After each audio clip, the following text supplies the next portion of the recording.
So we've seen how we can look at the uncertainties in our model predictions using ensemble models. But this only works when you've got a model built by a computer or a mathematical model. What happens if you're just modeling by analogy? Many situations there is no simple mathematical model and you can't do an ensemble simulation. Let's say, for example, you're saying what's the best thing to do about some political crisis. You might be arguing by analogy. Is this a bit like World War I? And that gives you an idea, but how do you work out the uncertainty in that? Well, I guess what you can do is look at different analogies. So not just look at one analogy, I think this is like the Great Depression, but all the depressions or all the wars or all the financial crashes or whatever it might be. And that will give you some idea of how diverse things can be. That's always a difficult art, asking which of these analogies is actually applicable to the current situation. But still, looking at multiple analogies does help. Often it's possible to look at how much predictions have varied in the past. For example, election opinion polls. There have been numerous cases when the opinion polls before an election have confidently said this person's going to win and then they lose. What are the errors here? Now, there are statistical errors associated with the opinion polls, but the actual misses are usually much bigger than that. And what you can do is just look at previous elections and see how much the polls have missed by then and use that in your estimation of uncertainties. Let's say you want to know what's the probability of there being a stock market crash in the next 10 years. There's no model that would predict it. If there was, there wouldn't be the crash.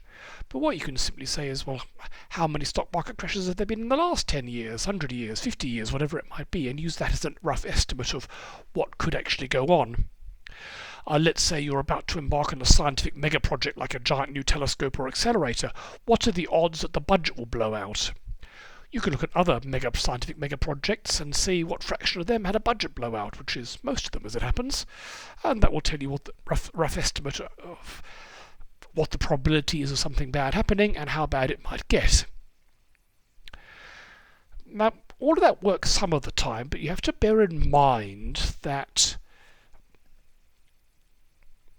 there are well-behaved uncertainties and badly behaved uncertainties.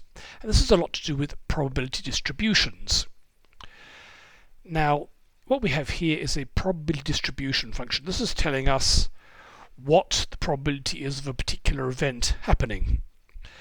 So for this blue line is the bell curve, the normal distribution, the Gaussian distribution tells you the most likely value is somewhere around here, and it could be down here or up there with less probability, but it's very unlikely to be something off like this. This, for example, might be the height of people. Most people have a height of about 1.7 meters, and you might get some up around 2 meters or down to about 1.4 meters, but you're very unlikely to get someone at 25 meters.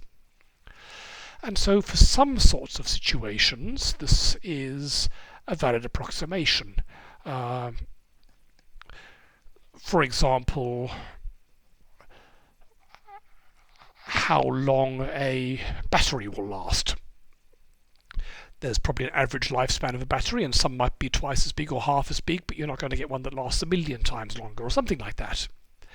But then, actually more common are the so-called fat tail distributions. This is like the red line.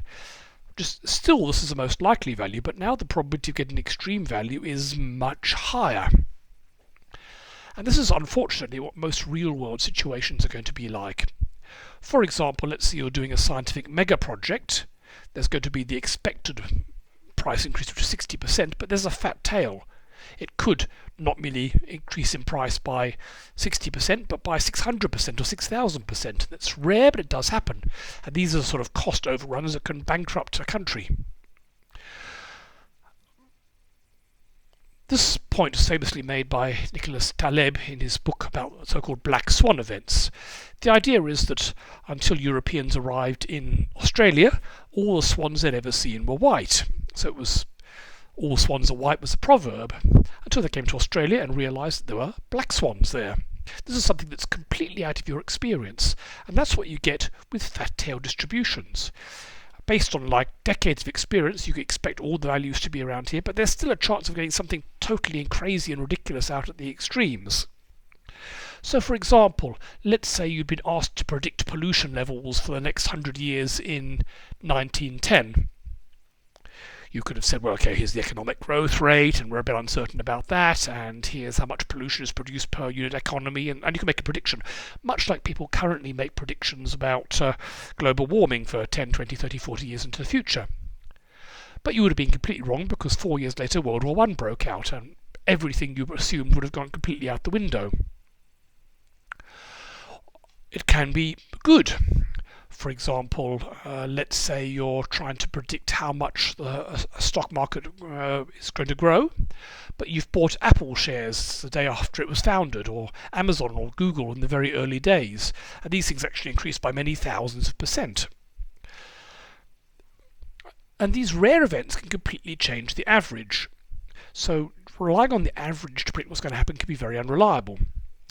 For example, there's been a claim that the 20th century, for all its big wars, was actually less violent. A smaller fraction of the population died due to violence than in previous centuries. Sure, there was World War I and World War II, but you didn't get the chronic violence that goes on all the time in small communities because you had strong governments to suppress that. And the claim is also that atomic weapons have made things much safer. There have been far fewer massive wars since countries had atomic weapons, presumably because of mutually assured destruction. But maybe you get 400 years like that, and then you get a major nuclear war and 10 billion people die. It could easily be there's a probability of a few percent each year that there's a nuclear war, and when it happens, multiple billions of people die, and we've just got lucky and this hasn't happened so far. But you could have the death toll. Most years it's very low, but occasionally it's going to be very high. So in fact, things are not getting better, and nuclear weapons are actually a bad idea. It just hasn't got bad yet. Another example would be the profits of things like banks and airline industry. Most years the airlines make a small profit and the banks make a small profit, but occasionally you get a catastrophe like trade centre bombings or COVID, and they make such enormous losses that in fact those losses in those rare occasions more than take out all the profits they made over the previous 100 years. So in fact, on average, banks and airlines make a loss. It's just that most years they make a small profit, and the occasional losses are so big that usually the government steps in to help them. So this whole business about predicting the future is a dangerous game. If you're in a situation where the rare, extraordinary events happen, you're never going to predict them based on experience because you would never have experienced these things. But they can completely blow all things out the window. So that's just by way of humility.